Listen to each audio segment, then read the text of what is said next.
মিষ্টির প্যাকেটে করে রেখে গেছে। তো আমাদের এই বিল্ডিংয়ে আমাদের তো কারোর সাথে সূত্র নাই, এখন কি উদ্দেশ্যে হয়েছে আমরা তো জানি না।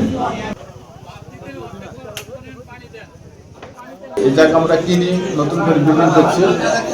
আর আমার ওই ভাই বিদেশ থেকে, সিঙ্গাপুর প্রবাসী। কি নাম? নাম মিঠুন। তো এখানে মসজিদ আছে পিছনে, মসজিদে নামাজ পড়তে এসে